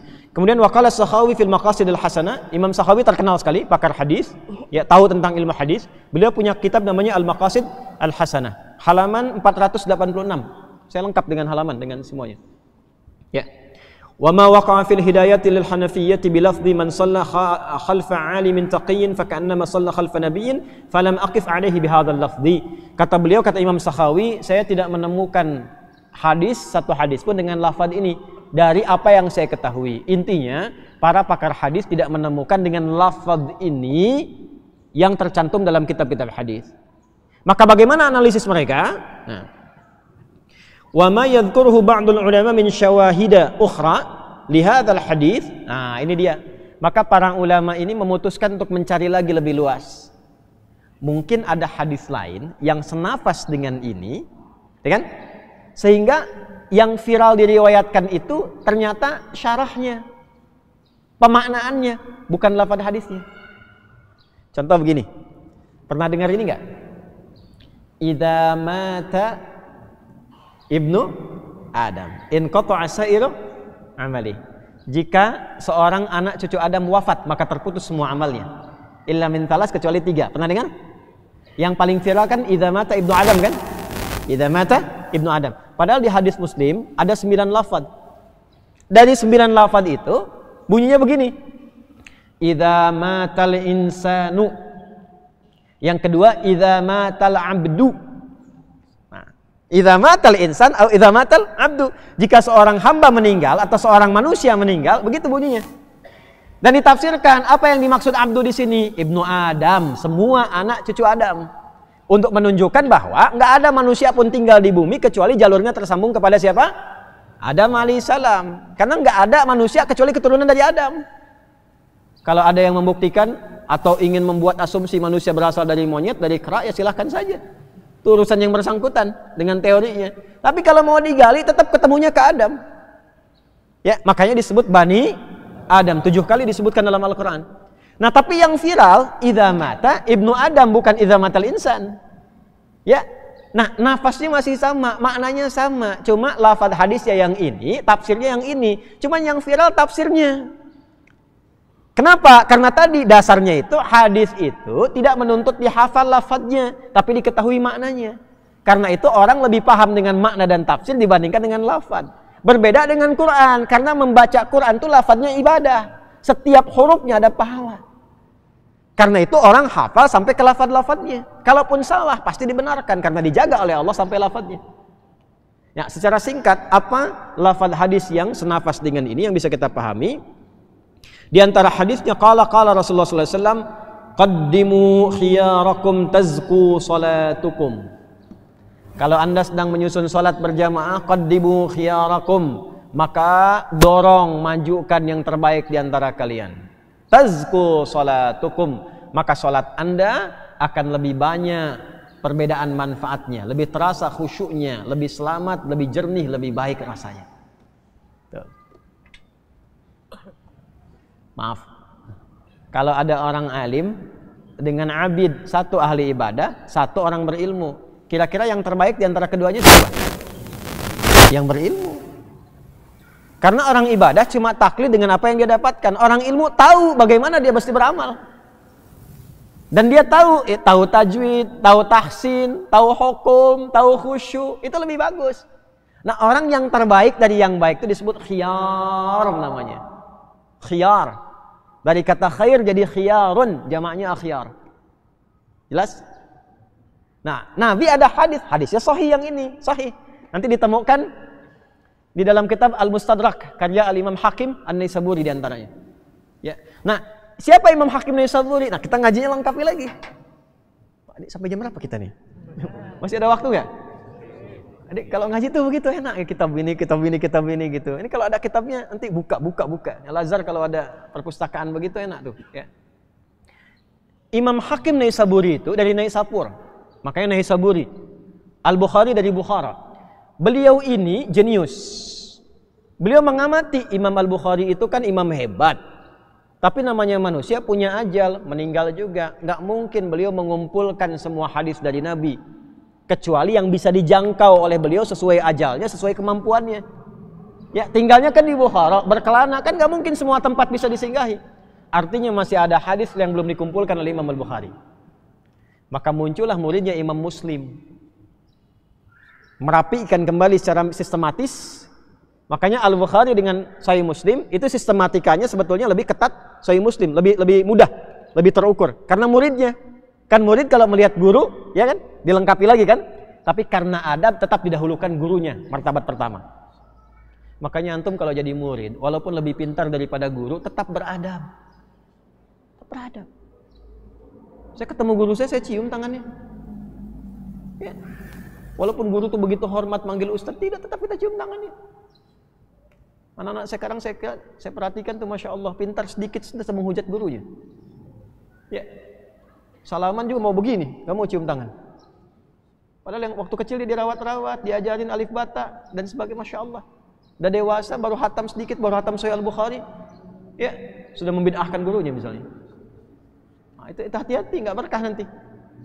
Syekh Nawawi Al-Bantani, kenapa diantaranya bisa sampai sekarang itu? Kitabnya digali sampai di Mesir dan sebagainya. Itu beliau kalau mau datang ikut seperti ini, muhadarah, pengajian, ikut ta'lim, itu sodakoh dulu. Sodakohnya diniatkan supaya Allah tutupi beliau dari aib gurunya. Jadi akhirnya beliau yang mendapatkan berkahnya aja, nggak peduli dengan aib gurunya, karena semua manusia punya aib. Ya. Nah balik ke sini. Sampai mana tadi itu? Hah? Imam Hakim Naisaburi melihat Imam Muslim pun kan ada masanya. Dengan keterbatasan ajal, selesai Sahih Muslim, siapa yang meneruskan? Maka beliau mencermati metodologi Sahih Al-Bukhari dan Sahih Muslim. Dua-duanya dilihat, ini bagaimana bisa meriwayatkan hadis, syaratnya apa? Yang Sahih Muslim syaratnya apa? Ketentuannya bagaimana? Ini dahsyatnya. Dikeluarkanlah metodologi itu, diikuti oleh beliau. Disusulkan kepada metodologi keduanya. Dalam bahasa Arab, disusulkan, diikutkan, disebut dengan mustadrak. Maka diberi nama kitabnya Al-Mustadrak. Saya susulkan isi kitab saya kepada kitab Imam Al-Bukhari dan Imam Muslim, dan saya cantumkan riwayat yang belum diriwayatkan oleh keduanya. Maka kitab ini memiliki syarat yang sama dengan Al-Bukhari dan Muslim. Oh, jadi ngajinya kita perluas. Apa di antara riwayat yang beliau sambungkan? Di antaranya ini. Jadi ada beberapa, 2 sampai 3 riwayat. Ya. Di antaranya qaddimu khiyarakum tazku salatukum. Kalau mau salat jamaah, tampilkan yang terbaik di antara kalian. Maka salat kalian akan lebih selamat, lebih baik, lebih nyaman, lebih bersih, lebih khusyuk. Ini hadisnya sanadnya benar, tersambung ke Nabi. Apalagi misalnya, ini yang lebih panjang. In sarrakum an tuqbala salatukum falyummukum.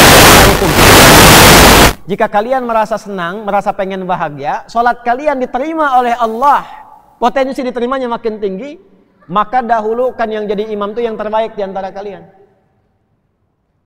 Potensi diterimanya lebih tinggi, doa dikabulnya lebih tinggi, kan yang mewakili kita imam. Makanya kata Nabi, ya innama ju'ilal imamu liyutamma bihi fa qiraatul imam qiraatul ma'mum. Dijadikan imam untuk diikuti, bahkan bacaannya pun sudah mewakili bacaan makmum. Makanya di fikih Hanafi, kalau makmum pun diam, ini mazhab Hanafi ya. Mazhab Hanafi nih. Hanafi. Ya, mazhab Hanafi. Kalaupun makmum diam cuma ngikuti imam, itu sudah sah salatnya. Ya. Nanti Imam Syafi'i lebih ketat, mazhab Syafi'i tetap dalam beberapa bagian mesti baca seperti Al-Fatihah. Mesti baca karena bagian dari rukun, ya. Tapi di mazhab Syafi'i kalau dengar pun diikutkan, maka diikutkan pada hadis ini. Innama ju'ilal imamu liyutamma bi. Makanya kalau pilih imamnya benar, Fatihahnya benar, awal sampai akhirnya benar, itu sudah mewakili bagian dari makmum. Kalau berdoanya benar, itu makmum dapat bagiannya. Makanya kata Nabi, kalau Anda ingin bahagia, salat Anda berpotensi besar diterima oleh Allah, doa dikabulkan, manfaat dapat banyak, maka qaddimu khiyarakum. Majukan yang paling baik, majukan yang paling bagus. Nah, siapa di antara yang terbaik yang bisa jadi imam selain alimin taqiyyin? Tuh. Selain orang alim yang bertakwa. Makanya ini sebetulnya tafsir dari hadis yang tadi disampaikan. Ya. Cuma diperluas maknanya. Dalam bab apa? Dalam bab tentang ilmu dan ulama serta menghadiri majlis. Ini tafsirnya. Man shalla khalfa alimin taqiyyin fa ka'annama khalfa nabiyyin.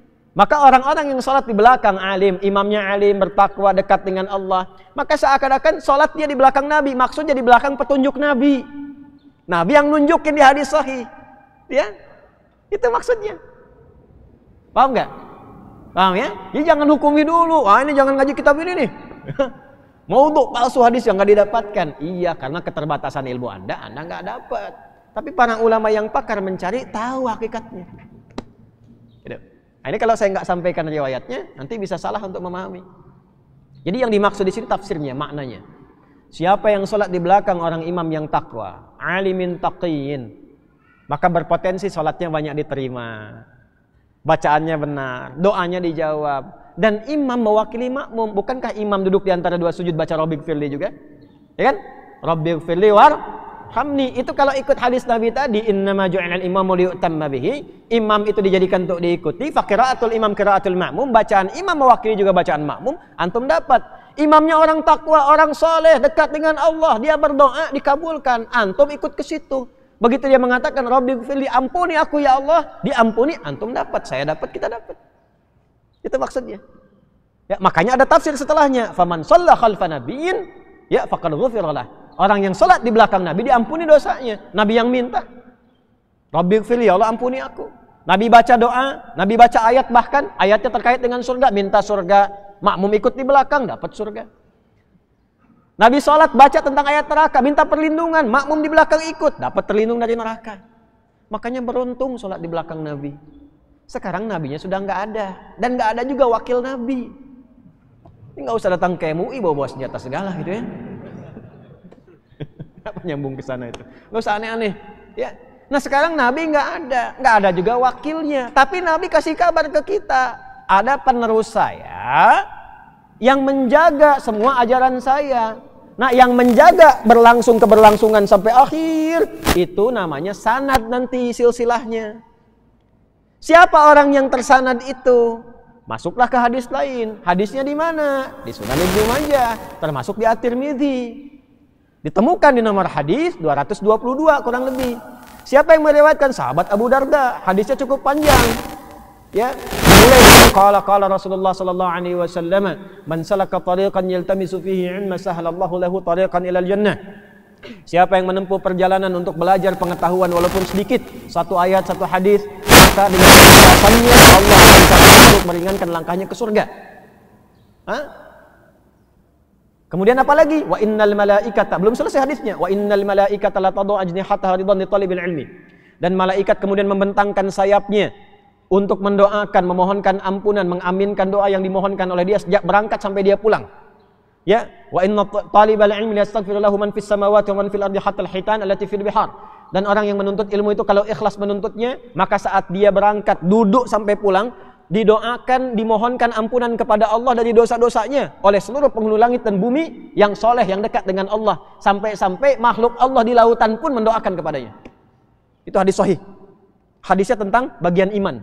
Makanya diletakkan kitabul ilmi setelah kitabul iman di Sahih Bukhari. Kitab Badul Wahyi, kitabul iman, kitabul ilmi.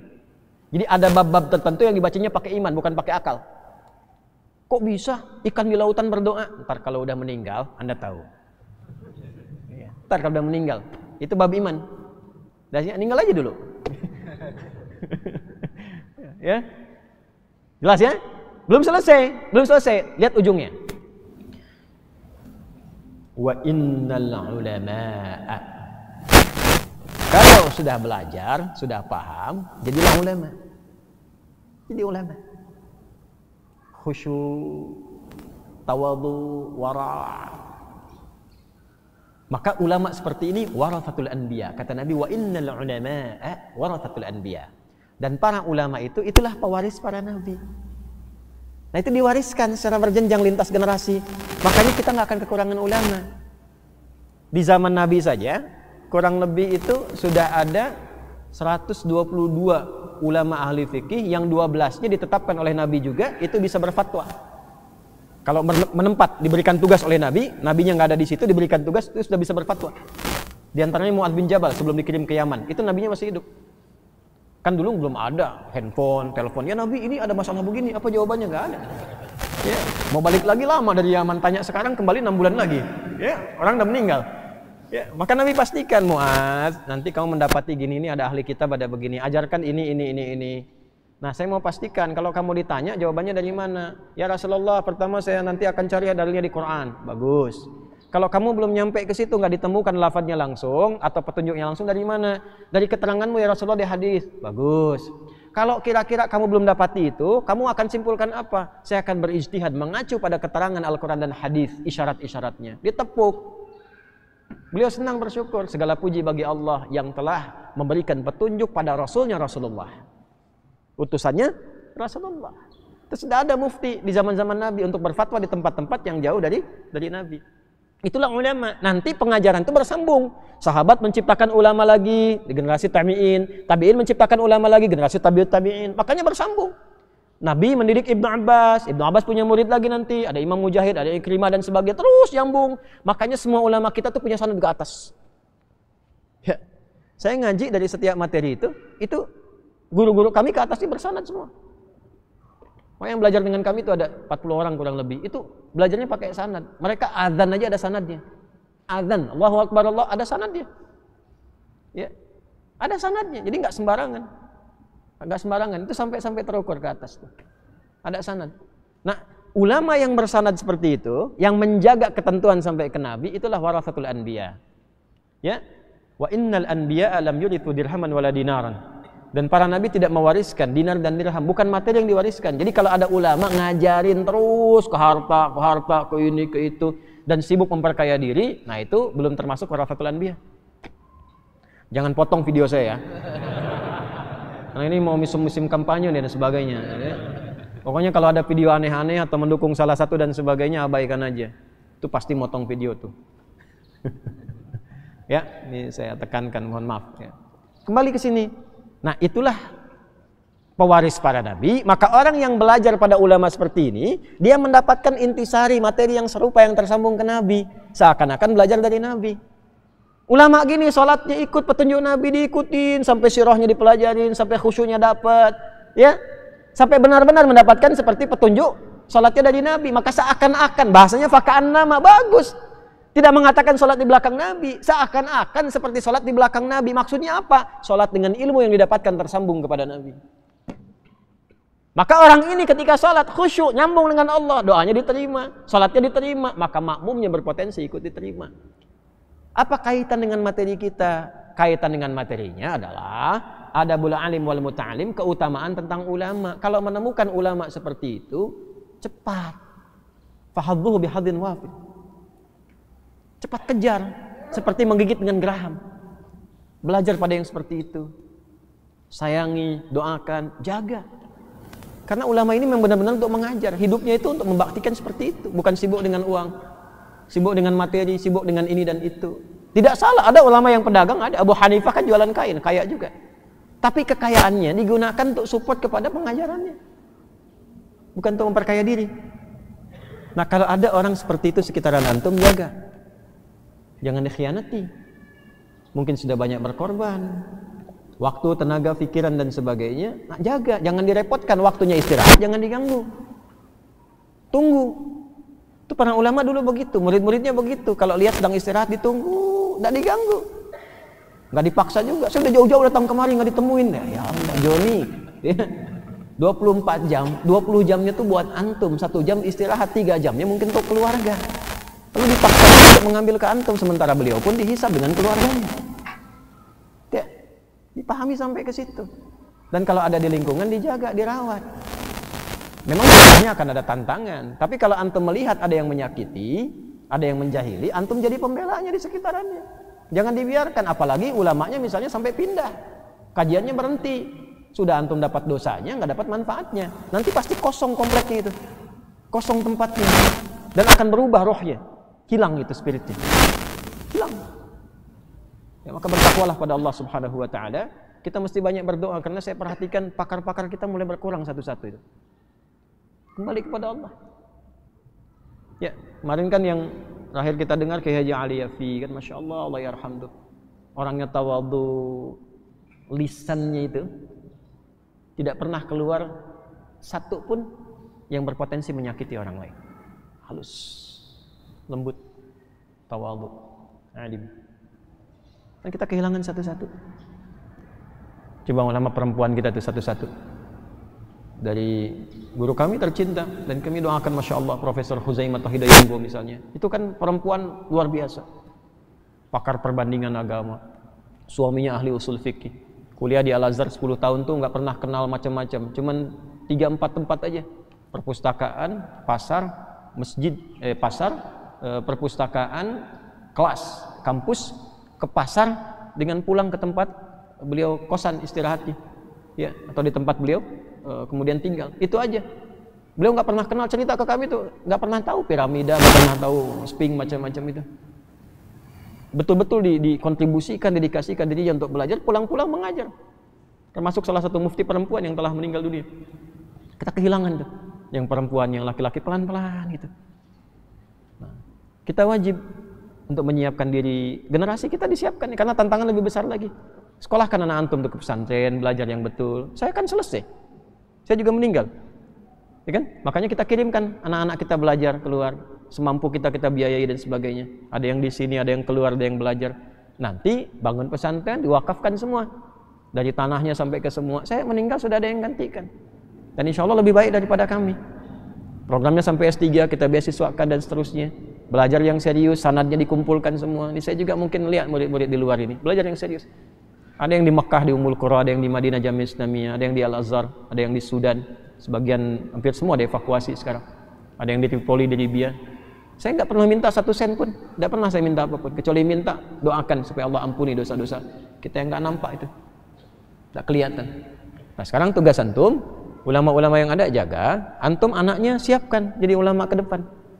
Antum sendiri yang dari sekarang disiapkan belajar yang betul, yang rapi.